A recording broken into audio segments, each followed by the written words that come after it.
On behalf of Children and Family Futures and the Office for Juvenile Justice and Delinquency Prevention, thank you for joining us today. This webinar is on Passing the Judicial Baton, Why Judicial Leadership and Succession Planning Matter in a Family Drug Court. My name is Alexis Balke, and I am a Program Associate for the Family Drug Court Training and Technical Assistance Program, and I will be hosting today's webinar. For many of you, this is your very first Learning Academy webinar. Thank you for joining us. All of our webinars are posted online at our website. Currently, we have 27 webinar presentations posted within our 5 Learning Academies. Launched in 2010, the Family Drug Court Learning Academy consists of 5 learning stages, or learning communities. Here you can see the first 4 learning communities that are geared towards different levels of implementation, starting with the planning community and moving all the way to advanced practice. No matter what level of knowledge you have about family drug courts and what stage of implementation your family drug court is in, you will be able to find a webinar to match your needs. In 2013, the Learning Academy launched its 5th series, the Knowledge Sharing Community. This series is comprised of 6 webinar presentations and focuses on capturing, sharing, and using knowledge to advance the practice and policies of family drug courts. Each webinar presentation shares knowledge by drawing upon the experiences of acting and participating in family drug courts. During each webinar, current technical assistance products are featured as a way to share with family drug court teams a growing body of knowledge and research regarding effective practices. After this webinar, make sure you register for our last webinar in this series, which we'll be presenting on the National Family Drug Court Guidelines. It is our goal to make our webinars as interactive as possible. In addition to hearing from our guest speakers, we will also have a couple polling questions throughout the webinar, and we would love to hear your responses to them. We will share all the responses with the attendees to assist with the discussion.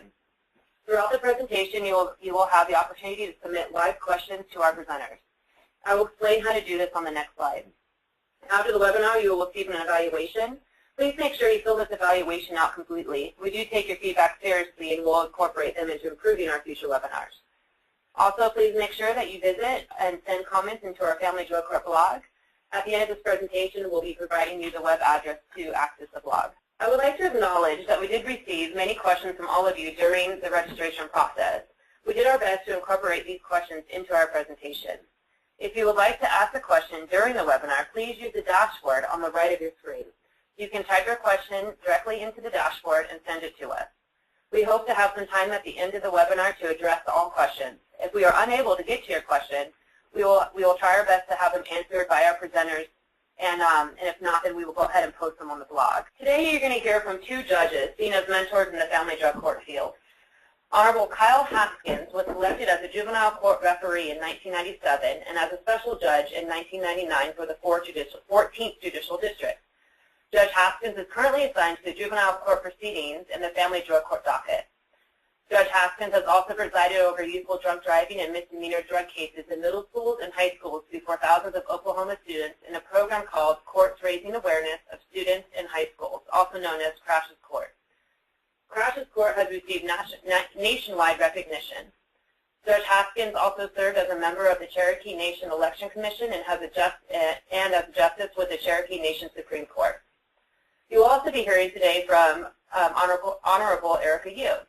Judge Yu was appointed to the Santa Clara County Superior Court in October 2001 as the first Asian American female to sit on the court.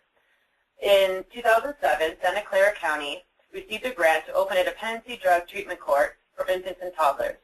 Along with the Family Wellness Court team and community partners, Judge Yu founded the court and presided over it until 2011.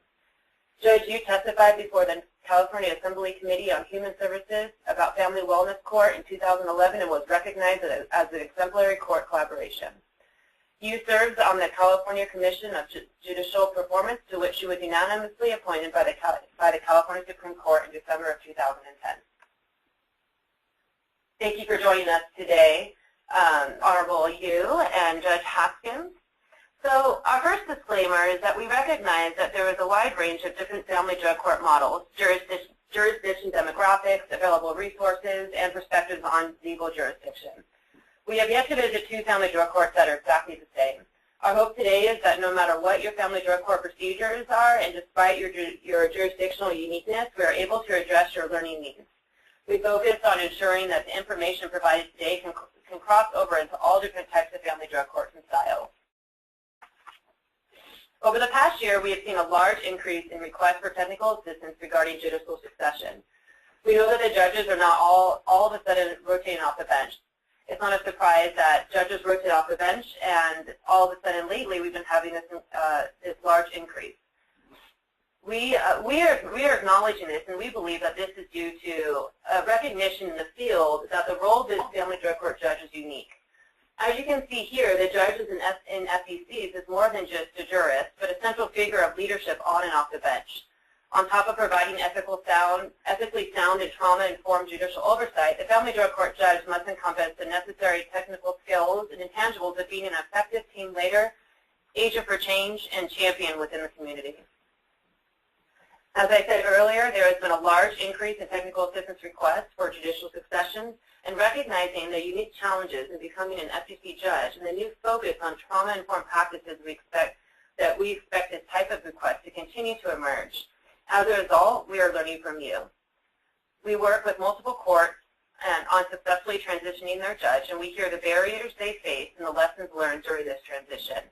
Our goal today is to provide you with key strategies and considerations in terms of selection, orientation, training, and development of new judicial bench officers based on the knowledge shared throughout the family drug community and the courts that we currently work with.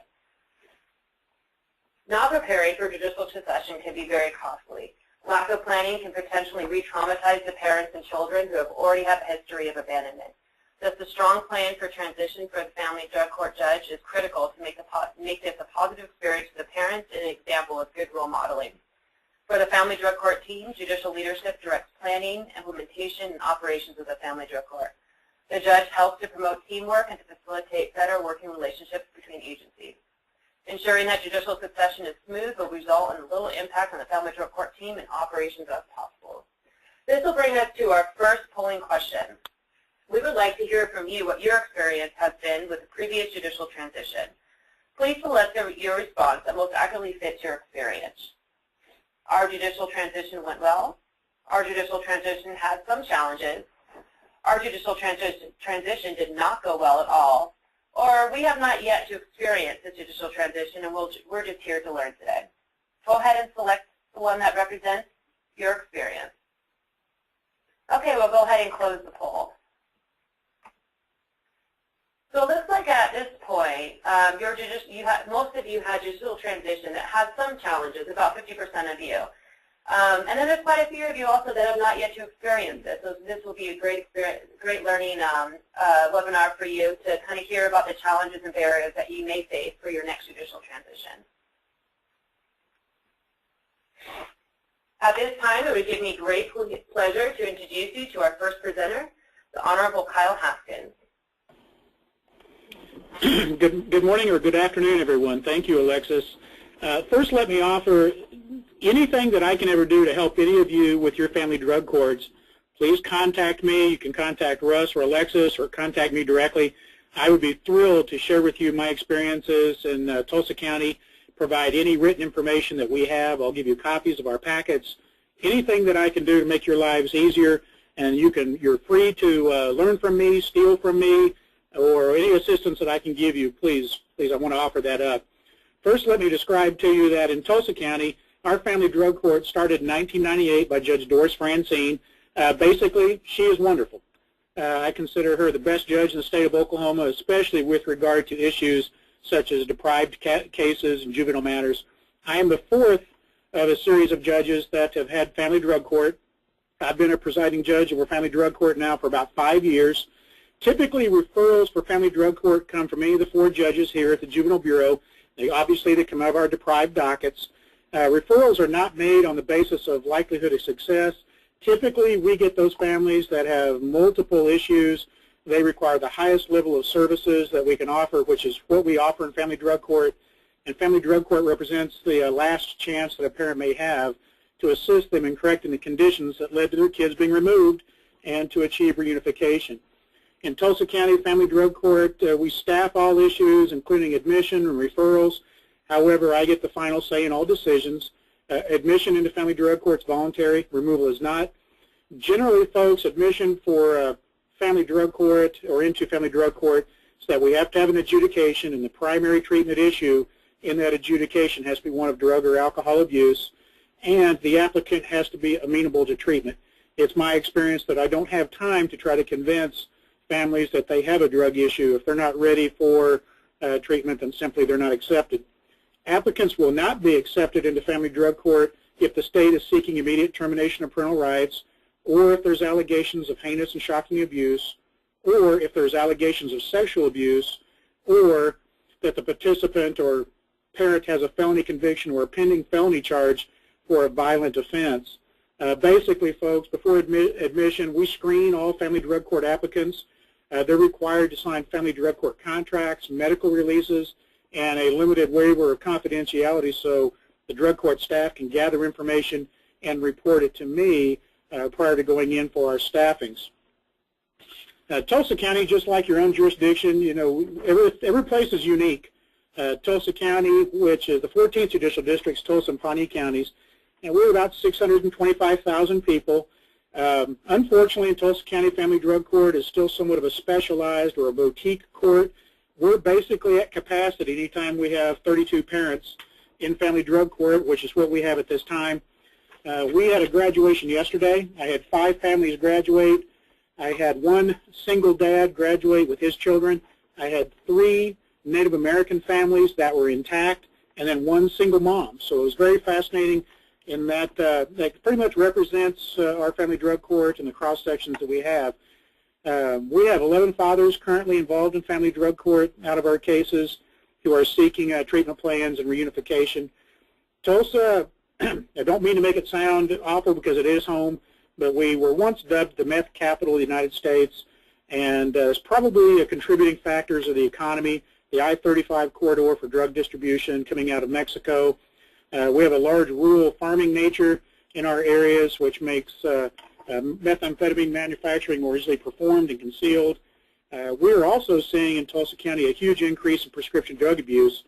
Oklahoma's 5th in the country for teen pregnancies. We even rank even higher for pregnancies by unwed mothers. Per capita, we have one of the highest high school dropout rates in the country. We're number 1 in the nation for incarceration of women, and of those women, they typically have 3.2 children. And we're number 5 in the country for incarceration of men. I have recently heard comments at the last National Family Drug Court Conference that we cannot incarcerate our way out of drug issues in this country, and Oklahoma needs to learn that lesson. Here in Oklahoma, we're influenced by cultural traditions of the South and the Old West. We have substantial populations of Native Americans, Hispanics, African Americans, and others. The strength of our Family Drug Court team is that we reflect the diversity of our community.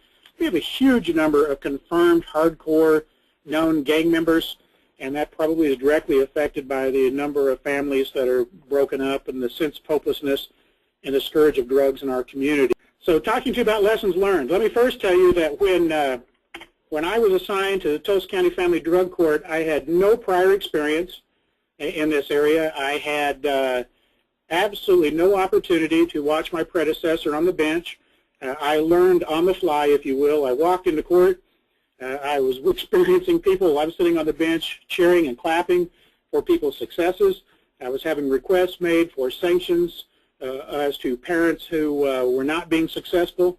I had to get very accustomed to learning how to deal with parents who have drug issues, alcohol-related issues, and the outbursts that frequently follow along with those behaviors. I'll be honest with you, folks, we could have done a lot of things better in me inheriting this docket, and my plan for my successor, and I hope it's no time too soon, but I'm preparing a list of job descriptions and why we do what we do here in Tulsa County, why I've done the things that I've done. It doesn't mean that any docket cannot be improved. It just simply means that I'm trying to provide a script for whoever my successor may be, and I certainly hope that they're given the opportunity to come in and watch me preside over a family drug court docket someday. All right, so to become an effective family drug court judge, basically, folks, you have to be able to temper what you've learned from observing traditional judges.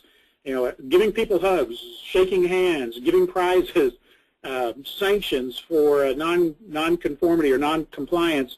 That's something that's new. It takes a lot of skill, it takes a lot of knowledge, Understanding addiction is just something that is not innate to judicial training. It takes a lot of tums and a lot of compassion to be a family drug court judge. It's just different than any other docket I've ever had. I've been a judge now for 15 years, and because of the differences, it raises a lot of complicated ethical concerns. Judges normally work alone, but in family drug court, he or she becomes part of a collaborative team. We all work very hard together while remaining independently responsible for ensuring that parties receive a fair hearing and in a dignified forum. The treatment team model is wonderful. It's proven to be successful, but rules of law still have to be followed. I would simply encourage you all to utilize comprehensive family drug court contracts. Follow those. Publish your family drug court policies and procedures. You've got to know your state laws, and you also need to know your appellate court's view upon treatment courts. And finally, I would just kind of direct you to the ABA standards, those of you that are judges, with regard to procedures and drug treatment courts, particularly standard 2.77. To be an effective family drug court judge, you've got to possess the willingness to serve in a non-traditional role. High-risk families cannot view you as a typical judge. They can't view you as a detached processor of people. They have to believe in your sincerity and your genuineness as a person. Family drug court judges, much to my surprise, are often viewed as surrogate mothers and fathers. I have observed that many family drug court parents are emotionally stunted, depending upon the years of their substance abuse and the trauma they've experienced in their lives, including the loss of their children.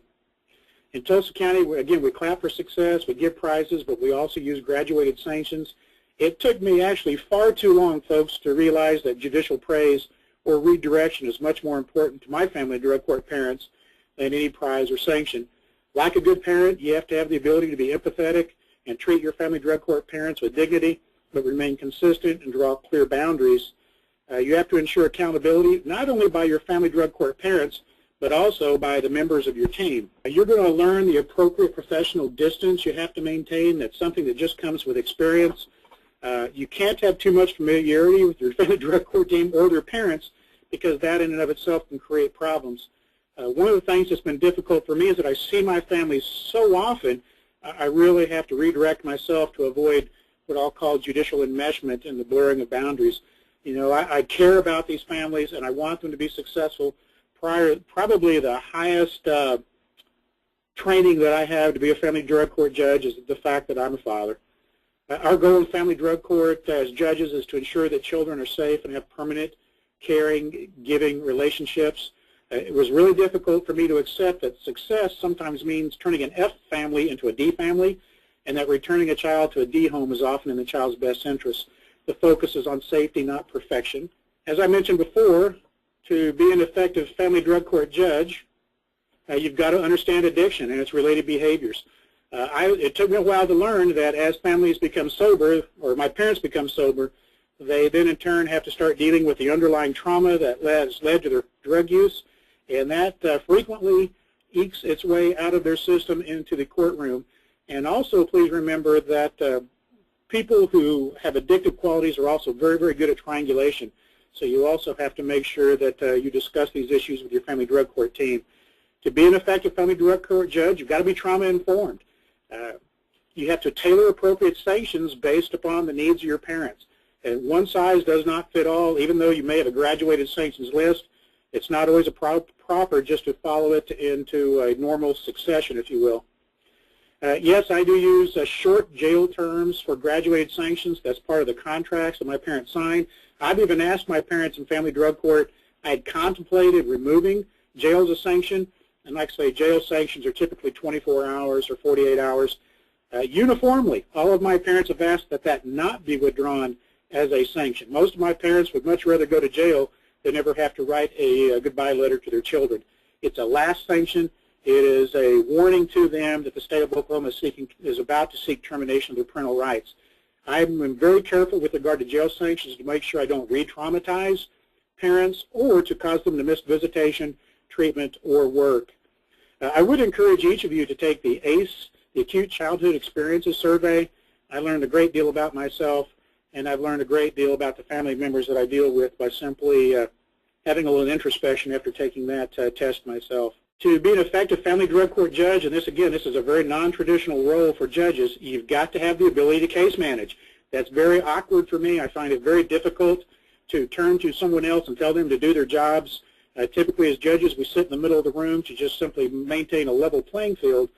But case management is part of that non-traditional leadership role of family drug court judges. You've got to talk to the parents about all of their needs, not just the conditions to be corrected. You have to help prioritize their needs and their goals. You've got to encourage your family drug court team to address those needs as well. Family drug court judges have to balance treatment needs of parents with the needs of their children. Family drug court parents have to establish sobriety in a shorter amount of time, and their children need to be prepared to be returned home.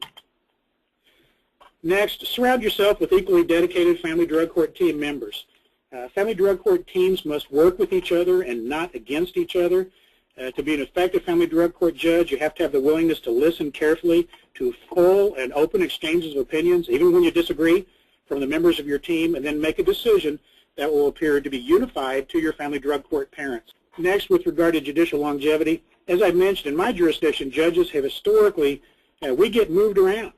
And the reason for that is they try to avoid judicial burnout. They try to avoid enmeshment. They try to avoid judges just simply not being able to hear the subject matter any longer. I will tell you, I had divorces for 6 years, and I clearly was burned out, and it was very appropriate when it came time for me to be moved. I sincerely hope, especially since I feel like I get better at this job every day, that I get to stay with family drug court and a deprived docket, my delinquent docket, until I retire someday. So family drug court judges need to stay in the saddle to ensure consistency and to serve as a pillar for their team. So where will family drug courts be in 10 years, and what will the role of judicial leadership be? The reality is, who knows? You know, we all know that family drug court parents' participation in family drug court helps parents achieve faster access to substance abuse treatment. They have increased reunification rates, decreased reentries in the child welfare system than do traditional family welfare services for substance abusing parents. We all work very hard at doing what we can, and we are all saving families. We're also creating a huge, substantial cost savings for taxpayers, and that's something that needs a lot of notoriety and a lot of press to point out to our legislators. Drug courts are not traditional. They're a novelty. We need to get to the point where drug courts are just like any other docket, just like the criminal dockets, just like the civil dockets, family relations. We need drug court dockets. They cost money that few want to fund, but you've got to compare the cost of running with them versus the alternative, and we are successful. In 10 years, I anticipate that family drug courts will no longer be viewed as boutique courts, but will become the industry standard for appropriate judicial supervision of parents with substance abuse disorders. I believe that we will all see a collaborative continuum of treatment services that are integrated with the justice system. I believe that we'll see a refined, non-adversarial team approach with coordinated responses. I also believe that we'll see improvements with increased use of parent advocates. So in 10 years, I think we'll follow the model that New York has come up with and create mostly disciplinary crisis response centers at the community level, which will have immediate access to community services, including treatment and legal tools. I understand that in New York, in some areas, they've increased the reunification rates down to 2.4 months. Currently in Oklahoma, on our basic deprived dockets, it's 2.4 years. In 10 years, I think we'll have treatment services immediately available to families when their needs are first identified, not only in response to legal involvement, and there will be no waiting lists. I hope in 10 years we as a society will recognize that children who remain in the home do better than kids who are placed into foster care. In 10 years, I hope we'll see that child welfare will have been privatized, at least I anticipate that. In 10 years, while kids remain in the home, treatment for addiction will be provided at the community level rather than inpatient, where these families live, where these kids attend school, and their parents work. In 10 years, I hope that we have money for treatment of children, including co-occurring disorders of mental health and addiction. In 10 years, I hope that we have made significant scientific breakthroughs in the detection and establishing cures for addiction, including refined use of PET scans and improved medically assisted treatment programs. In 10 years, I hope we'll have taken additional steps to help prevent the abuse of lawfully prescribed drugs. For example, I hope we create a national prescription database system. In 10 years, I hope we've removed any barriers to treatment, like providing transportation for parents and for children to and from treatment. In 10 years, I believe we will have better in-home services for families before children are removed. I do believe in the next 10 years we'll have judges who are hired and retained specifically for specialized courts like family drug court.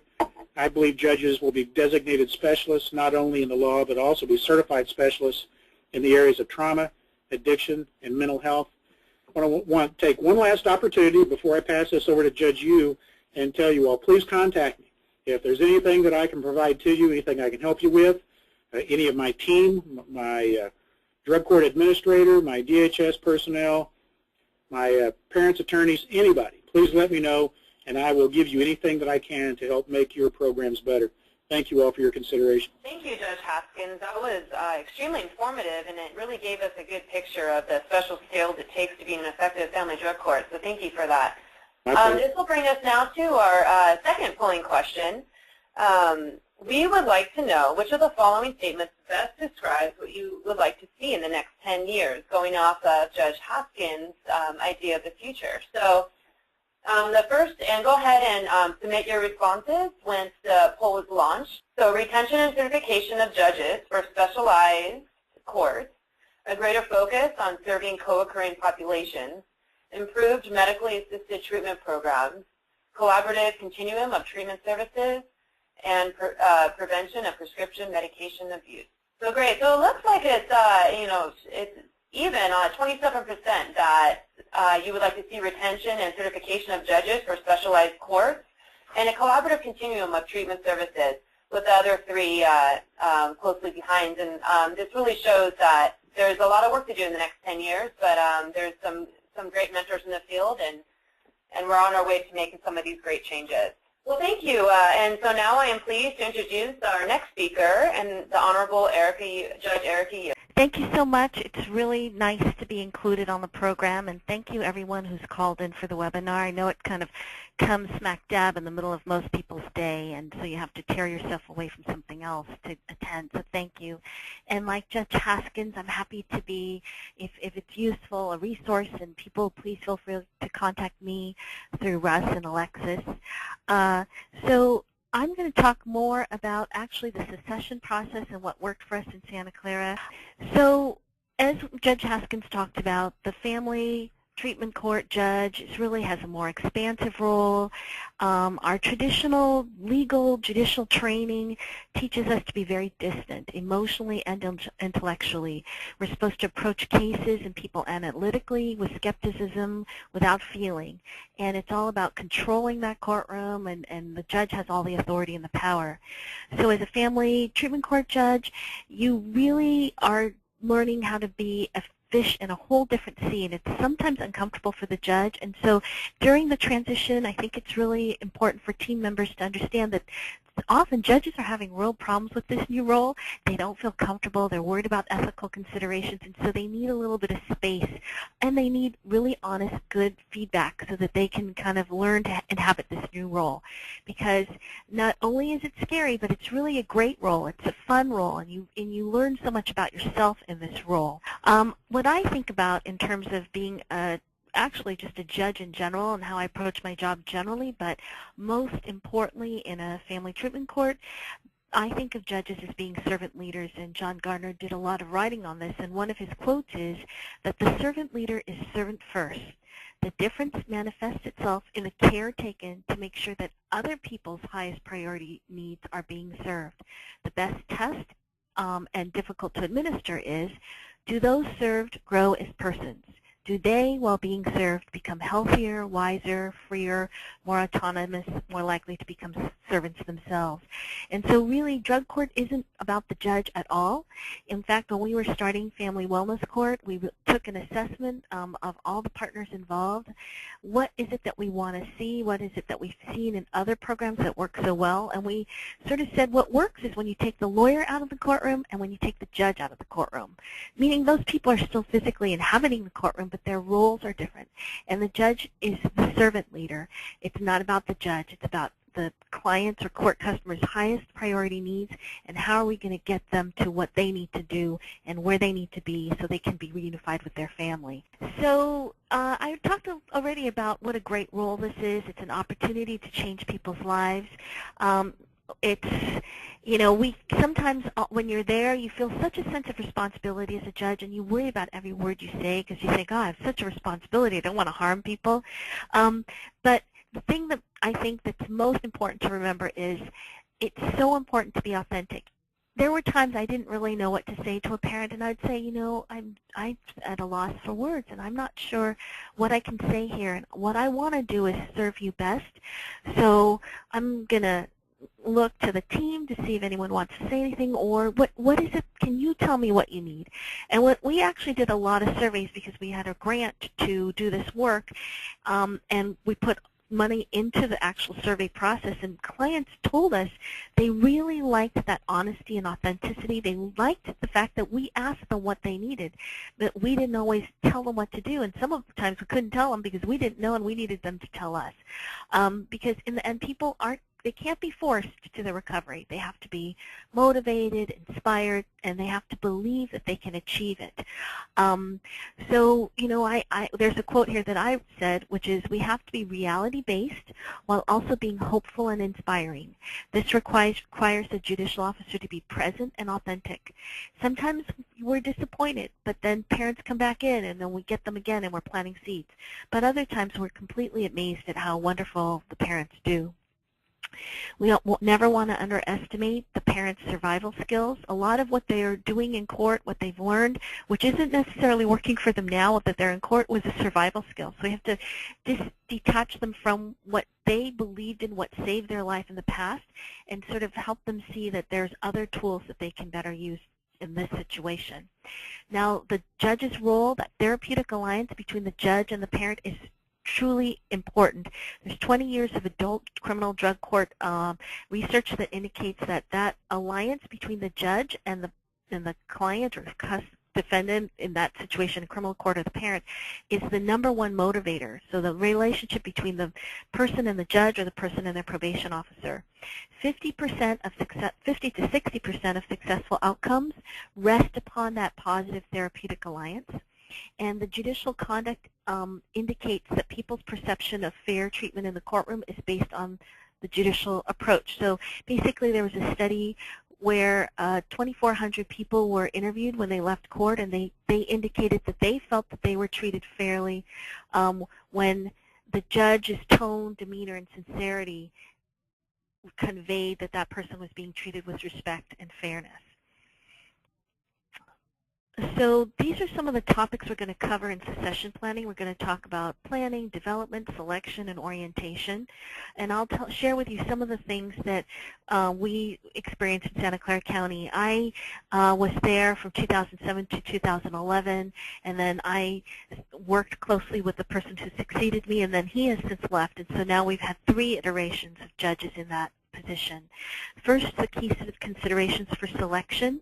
I think judicial and legal experience is important.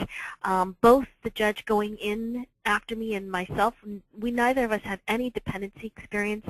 I had been a child advocate and I had volunteered as a lawyer, so I had some, but he had none, and we both really felt that some legal training, it doesn't have to actually be that you practice that law, but you had to have some type of training because there's so many other things you're learning. If you have a basic training on dependency law, that would be very useful. Some really clear instructions on ethical considerations that the prior judge may have encountered and how they were resolved. So, for example, when I started, we had actually 28 partners and 82 resource providers in our court. Santa Clara County has a population of 1.8 million people.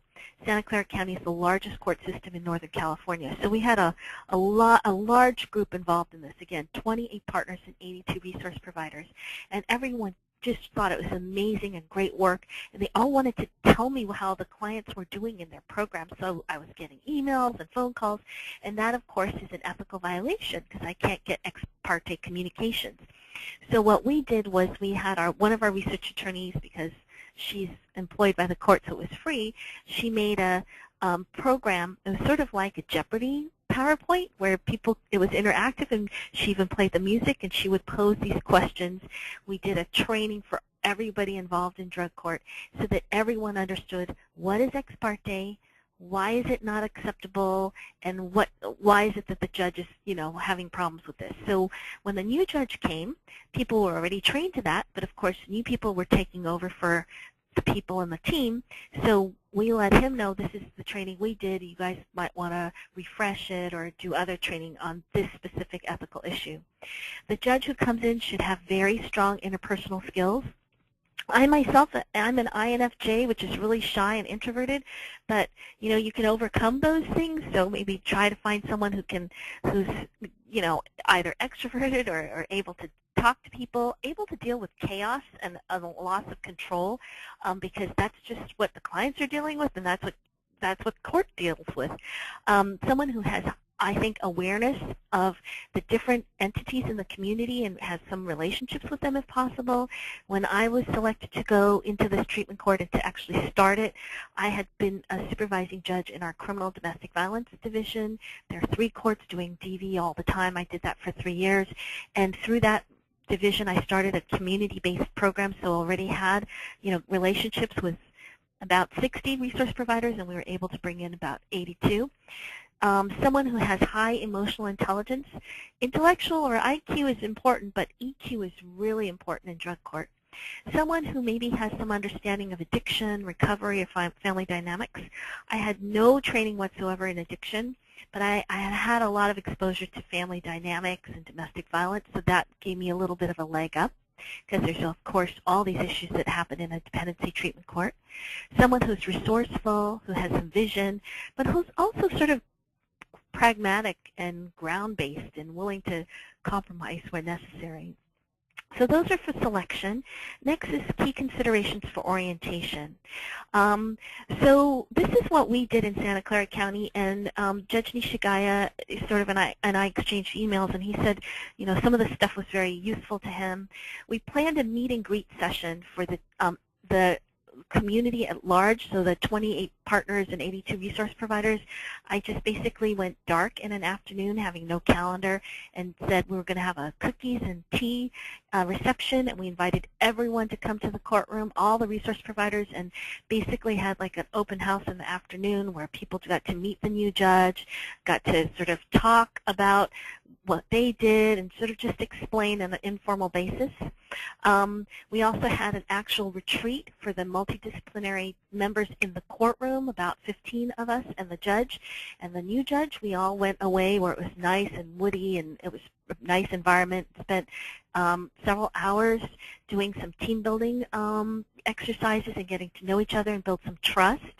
I prepared I think it was 63-page orientation packet that had scripts, references for reading materials, resources, email listservs, and then I asked every member of the multidisciplinary team to say what he or she did and what they, sort of basically a job description, so not just what they brought into the courtroom, but sort of what they did outside the courtroom, because, for example, we had a mental health person who was there who was the liaison between the court and all the therapists who were treating our parents, and so that person explained his or her role so that the judge coming in would understand what's everyone doing, because in a way we're like an orchestra, and we wanted to play as harmoniously and as soothingly as possible for our parents. And the judge who, for good or bad, it has to sometimes be the conductor, needs to really understand what does everyone do and where do we need this to be forte or louder or more supportive, and where do we not need this right now because this parent doesn't need it.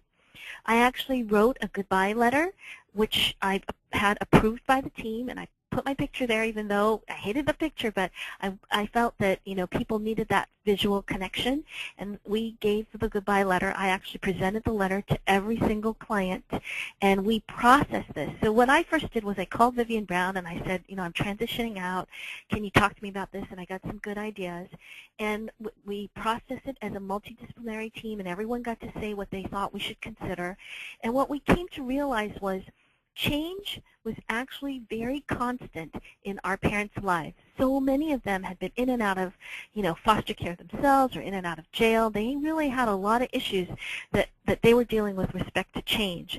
Their children were coming in and out of their lives. Their relationships were breaking up and getting back together, or they were with other people. And so when they were dealing with that change, they often were also getting triggered with respect to senses of abandonment, and they often also never had an opportunity to have a good transition, a change where they got to say goodbye, because sometimes people were suddenly out of their lives and they never even saw that person again. So we thought this would be a good opportunity for us to model a way to say goodbye, a way to transition a relationship. So we put it out on the team that we did not want the partners telling the parents first, although the word got out because parents were telling each other sometimes in program. But we tried to make it so that I got to tell the person in the court team setting. There were often people who cried, and really it was hard for them. But then that was okay, because then we processed the emotions in the courtroom and also in treatment afterwards if necessary. I got to give them the letter. I got to say that I would come when they had their closing ceremony or graduation. I got to tell them when Judge Nishigai was going to be on vacation, I would be there to cover the calendar, and that this was a different way of seeing each other, but it wasn't going to be completely goodbye, and they had the letter and the picture. The other thing that Vivian told me to do, which was really so smart and important, was she said you should take care of yourself. I think it's so exciting that we're having these conversations about secession, because it means family drug courts have been in existence for so long, and there's so many of us. But there's still several people who actually were the originator, the starter, the first parent, you know, and so it's hard to give that up sometimes. You're so invested in the customers or parents' success, you're so invested in this court, and so the judge going out has to learn to take care of himself and herself as well, so that your emotions don't get triggered and you can really help the people who need it, the parents, you know, and the team members process. Now the team also had to process it. It was hard for them. And during the transition, after I left, you know, and Vivian Brown said this would happen, people would call me or see me and talk to me and say, the team members being the people, say, oh, it's not the same, or, you know, this is going on, or that's happening, or whatever. So for example, when I was there, I never let the team members eat during court hearings, because I felt like we've got homeless people, we've got hungry people, we've got people who can't afford food. The smell of food may trigger things. I think it's rude to talk to people about the fact that they were raped or using drugs or having trauma and we're just eating a hamburger. So I wouldn't let people eat in the courtroom, because for me that was a sign of being utmost respectfully of the parent. The new judge didn't mind so much and let people eat, and so sometimes people were complaining to me. So I would say encourage the person to sort of bring that back to the team, or just say, you know, different things for different people, but I really try to get them to go back. And once in a while, if it was necessary, I could tell the new judge, you know, for example, I went and saw the programs and the new judge was busy and there was all this stuff going on and they were saying he hasn't come to see us yet. So I would say, gee, you know, would you like me to help you set up something? So, but I would try to be out of it as much as possible, to be as respectful as possible to the new person. Now, considerations for development. You know, ongoing training regarding treatment, trauma, mental health counseling, all the services is very important. We had resource lists that we gave to the parents, resources because of the economy and just how people's funding goes. The resources were changing what they were offering. So, you know, we would sometimes have to update that, and the judge should always be aware of the information and the resources, because the judge is giving that to the parents, and it's I think, a breach of trust. It's not good if the judge is giving a piece of paper to the client about, you go to this program or you get tested here, and that information is wrong. So it's very important for the judge to be current on that. And the court partners have to help the judge, because, you know, we can't do all that ourselves. Peer counseling, mentoring, help making sure that judge is happy and satisfied in this new role. And then what I call overlap, observation, and an open door. So overlap being I would go cover when Judge Nishigai was on vacation, or I would just go to the, you know, final celebration, that overlap. The observation in this Judge Nishigai said was really important. When the new judge is coming in, there has to be an opportunity for the new judge to observe multiple hearings, the legal hearings, the treatment hearings, the orientation hearing, a status review hearing, a graduation hearing, so that that judge has a sense of, how does this team work? What are the dynamics? How do the parents respond? All that overlap and observation is very important. And then an open door, so the new judges coming in can come and talk to the old judge going out, and that the team members can talk to the new judge coming in. There has to be that dialogue. And of course, an ethical feedback loop, but there has to be that feedback loop. And then considerations for planning. Succession planning is an effort to ensure the continued effective performance of an organization by making provision for the development, replacement, and strategic application of key people over time. This does not typically happen by accident, but it rather requires foresight and planning by leadership. So that was really one of the biggest pieces of what we were doing, because it required a lot of moving parts. Everyone had to participate in the planning. So going back to the selection, which is recruiting and grooming, inviting bench officers to observe the hearings, share what a wonderful experience it is. I still miss being in family treatment court. I miss seeing the kids. We had it for infants and toddlers, so I get to see babies all the time. It was great, and sharing that and enticing judges to come and take over and want to be in that assignment. Formulating the judicial task, listing out the critical relationships and roles, which is that 63-page document that we put together. Judicial redundancy, making sure that there's coverage and that that person who's covering has some of the skill sets that the judge who's needing the coverage has. Working with the presiding judge, either in our juvenile division or the actual presiding judge of the court, because that presiding judge of the court is the person who's assigning new judges into this division, so letting that judge know what you need in a treatment court judge, and then outreach to stakeholders to prepare for the transition. This is a quote that I think really embodies change and what it has all the elements, including allowing the new judge to just do things differently and do things his or her way. So change is has a considerable psychological impact on the human mind. To the fearful, it is threatening because it means that things may get worse. To the hopeful, it is encouraging because things may get better. To the confident, it is inspiring because the challenge exists to make things better. And I think that confidence comes from the planning, from the trust that this process was well thought out, that everybody's on the same page, and through that, things will change and get better and get more customized for what the parents need at that point in time. So that's it for me. I'm going to turn it over to Alexis. Great. Thank you so much, Judge Yu, for that wonderful information. That was very motivating and inspiring. I do want to just bring up that if we're going to go ahead and answer some questions that we received during the presentation and some that we received prior, but I do want to make sure that that you know that if you are interested in contacting or working with either Judge Yu or Judge Haskins, or if you'd like to reach out to them for some consultation calls or to connect with them, please feel free to contact us at any time, and we can go ahead and facilitate that connection, whether it's just a brief question you may have or some more formal consultation. So we want to thank both of our guest speakers today, and we want to go ahead and move forward with asking some of the questions that we received during the presentation. First, I want to ask, from a team's perspective, we wanted to know how, as a family drug court team, can we support a new judge in finding his or her own style within the family drug court?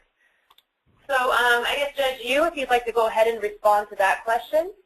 Sure. I think, giving that new judge some space and time to make the transition, because it's actually really scary and really hard.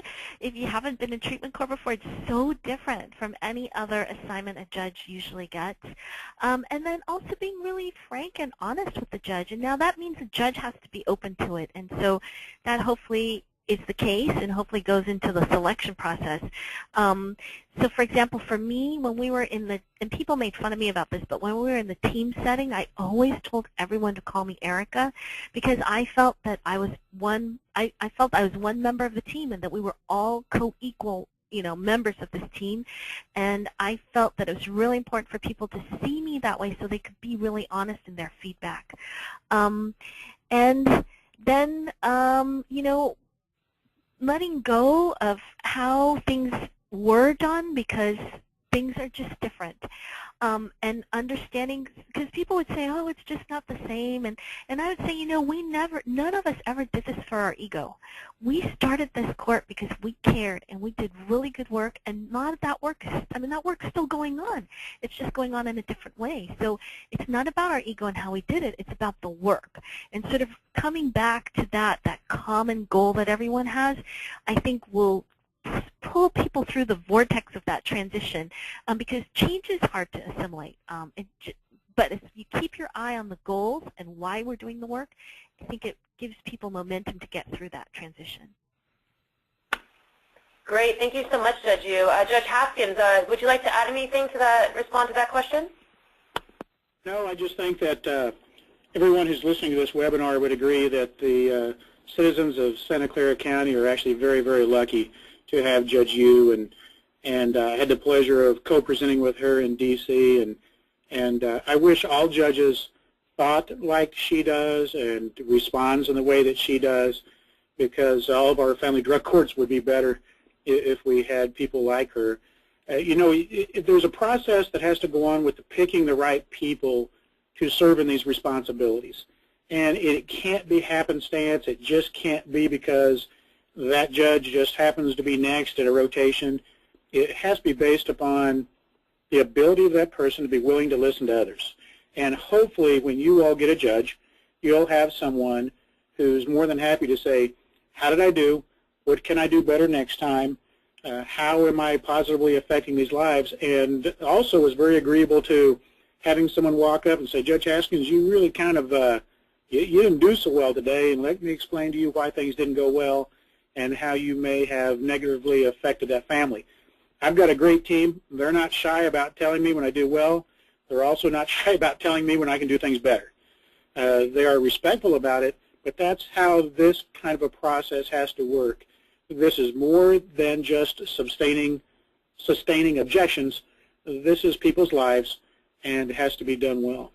You're absolutely right, Judge Haskins, and thank you so much. I agree with you, so much. And I would say, to the parents, because sometimes they would be so disappointed in themselves, I would say, well, you're a work in progress. We're a work in progress. And I would say that about ourselves and myself when people told me, oh, I think we messed up here, because I felt like there was one time we had money, we were giving hotel vouchers to people. It became a place for people to use and party, so that was a huge mistake.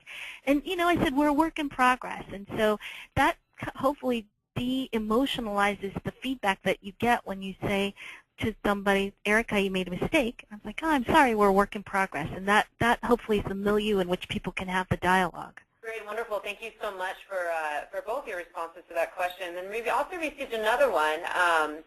What are some strategies to get buy-in from chief judges who typically make decisions to rotate judges, including persuading to allow the current FDC judge to stay? Haskins, would you like to respond to that question first? I'd be glad to. Historically, judges don't get positive feedback to their bosses. Historically, what we get are complaints. And those are the things that become the subject of conversation. So I would ask everybody that's listening, if you like your judge and your judge is doing a good job, you need to go to the presiding judges and tell them what a wonderful job that they are doing. Explain the difficulties of the docket. Explain the success of that person, because, folks, that's where it has to come from. It does not do any good for me to walk to my presiding judge and say, man, I'm really good at what I do. You need to leave me there, because that just doesn't go the same as having the people who deal with me on a day in and day out basis going to my boss and saying, please leave them here. This is important work. We're being successful, and you should not change the flow of the process. I'd also add that for us what worked was we had a lot of people come and observe, and now our hearings are confidential, but you can have observers. So we had elected officials, like from the California State Legislature, California Senate, Board of Supervisors for the county. They themselves or their staff came and observed, and you can't help but be impressed by some of the parents in court. And when you hear people's stories and what they overcome, it leaves people slack-jawed, speechless, and awestruck. So, having the politicians see this kind of really gets the attention of the presiding judge. And then the county wanted to give actually me an award, which I felt was inappropriate. I felt it needed to go to the court team. So I told them, and they gave an award to the Family Wellness Court. I asked our PJ to go accept the award, and then our PJ did that, and then she came and observed our court to then give the award to the team. And what she saw really amazed her, because she, a lot of people think, well, children who are born pos tox are going to have all these problems and they're going to be this and that. And she watched several hearings and the parents brought their babies, and she said, wow, all these kids are doing so well. That's amazing. And then I would share with her all the services we had, the assessments, etc. So that she, not only did she see how well the court team was working, but she actually saw the impact on the children. And, she was already probably a great supporter, but just that in and of itself, the actual experience of it really made an impact on her. So using outsiders to kind of influence your court leadership, but also including your court leadership and actually seeing how it works. Thank you so much, both of you. That was just some wonderful advice and strategies. Another question that we received, why do courts rotate judges? What are the barriers to having judges appointed permanently? And I'm wondering if Haskins, if you can go ahead and maybe take the first stab at this one. That's actually a very good question, and I kind of touched on that during my presentation. Judges historically are moved around to avoid burnout. There is a belief that because a judge is either appointed or elected, that they're somewhat fungible, that they can simply be reappointed, move to a different docket, and pick up those responsibilities and do just as well as anyone else. And we all know that that basically is really not true, that some people, based upon their demeanor or based upon their training, their experience, they're just better at certain kinds of dockets than others, especially these treatment-related dockets. I've got to admit, I'm kind of the last person that I would have ever thought would be assigned to something like this. I have an engineering background, scored really high on that ACE test, that Acute Childhood Experiences test, but at the same time, this is something I'm deeply invested in. I care very deeply at what I do. Maybe the fact that I've been a judge for 15 years and I've been on about every other docket has helped me learn that this is the best opportunity in my life to positively affect the future of our area and affect these children, because to the extent that we can be successful, we're getting drug-free babies, we're stopping or putting a large halt upon delinquent behaviors, and we're stopping the cycle of people abusing and depriving, neglecting their kids. This is a great job, and I should be the first person, if I get to a point where I can't do this anymore, where I'm just not effective, I should be the first person to be able to step up and walk to my boss and say, it's time to rotate me to someplace else. But historically in Tulsa County, we're rotated as a general rule about every 1.5 to 2 years. Now, the fact that I've had this docket for 5 years probably speaks well for me and the success that we're having, but at the same time, that is historically what happens, is those changes move every time we have a new presiding judge that comes in Tulsa County, and historically when we have a new judge, it precipitates a great deal of docket shifts. I think also another reason is that, there are some assignments that are supposedly more desirable than others, and so it's not fair to leave some people in always what is considered more desirable and others in what's less desirable. So people are moved around to sort of share all of that exposure. And then it has actually a good effect for the court and for the litigants, I think, because I've served in juvenile and civil and in criminal, and people who walk in, they're whole integrated people with multiple issues. They don't just have one issue. So if they're in front of a judge who knows, family court or what happens in an eviction or how it's handled or has handled probate or whatever, they can actually be better served because they have a judge who's more alert to all the different issues. But I think it really does speak so well of Judge Haskins that he's been in that assignment for 5 years, and I think it shows that he's just great at what he's doing, and that's why he's still there. Great, thank you so much. Now we're going to go ahead and move on to some next steps and resources, but I wanted to make sure that if you have any follow-up questions or anything else that you want to ask the speakers, feel free to email us or go ahead and continue to type it into the question box on your dashboard, and we'll make sure that those are posted on our Family Drug Court blog, or we'll go ahead and respond to you directly. So thank you very much to both of you. That was a wonderful, wonderful information, and thank you for responding to those questions. Thank you, Judge Yu. So today we wanted to go ahead and leave you with some reflective questions that you can go back to your family drug court team as a follow-up to what you've learned today. So some of those reflective questions in regards to mission and values is your family drug court mission-driven or personality-driven? Is your family drug court reliant on individuals or systems? What makes your family drug court sustainable? If the judge is no longer there, can the family drug court continue to accomplish its mission? And does FDC have its mission and values embedded enough to guide through transitions?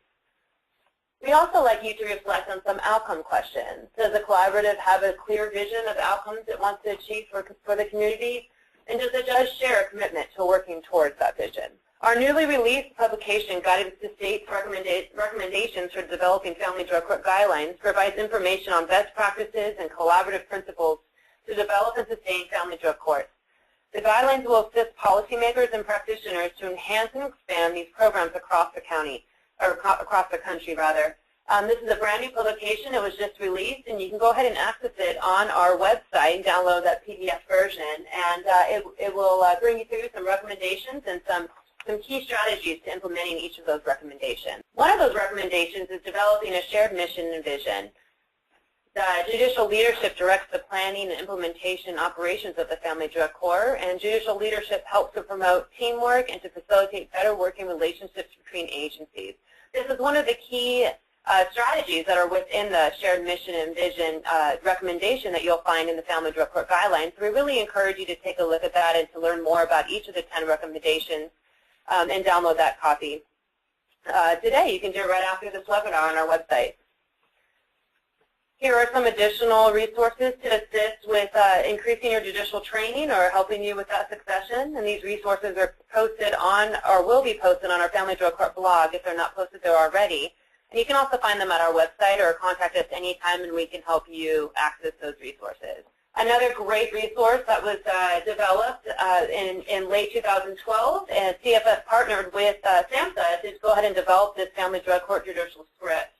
This tool is to aid with succession of new family drug court judicial officers, and we requested support from 2 of the judicial officers seen as mentors in the field, one of which was Judge Yu, who you heard from today, and they assisted with helping us in developing this family drug court judicial script. So again, this is a great tool to help with the succession as well as increasing your judicial training. And this is also available for download on our website, or again, you can just contact us for go ahead and access this resource. Another resource that we'd like to tell you about is an article that was written by Judge Lynn Edwards, and he has previously presented quite a few times with the Learning Academy about judicial leadership and ethics. The article begins by discussing the nature of family drug courts, including how these courts interact with the juvenile dependency court and how they differ from other types of drug courts. And the article also addresses the legal and ethical framework in which all judges work and present a number of hypothetical scenarios that judges presiding in family drug courts often encounter. The discussion as related to each scenario will include ethical issues facing the judge and recommendations that will permit the judge to continue to participate in the family drug court without violating any of their ethical laws or rules that bound them. The article concludes that family drug courts provide a valuable process for supporting parents in their rehabilitation and children's safe reunification with their families. But that carefully planning is also necessary so that these courts can be conducted ethically. This is a great resource again, and this is really focused on the ethical considerations that are often faced by family drug court judges. I'd like to remind you that we do have our next webinar, our Learning Academy webinar, is only 2 weeks away, and it will be our last webinar of this knowledge sharing community series. It's focused on raising the bar in family drug courts. It's going to be taking a look at the family drug court guidelines that we just shared with you. Go ahead and register for this webinar right after the closing of this webinar to go ahead and get a spot in that one. Lastly, we hope that you will visit our Family Drug Court blog and continue the discussion. We'll also have links to access all the resources that were discussed during this presentation, as well as any other questions that we may have received that the presenters were not able to address. Thank you for joining us today, and we hope that you had a pleasant experience. We will be having an evaluation once we close the webinar, so please take a moment to complete this. We do take your feedback seriously. It will help us improve future webinars. After the webinar closes, you will be redirected to the evaluation. Again, feel free to contact us anytime with any training or technical assistance needs, and we thank you for being here and joining us today. Also, we'd like to thank the presenters for being here with us as well. Thank you so much. Thank you. Thank you all, and have a great rest of the day. Take care.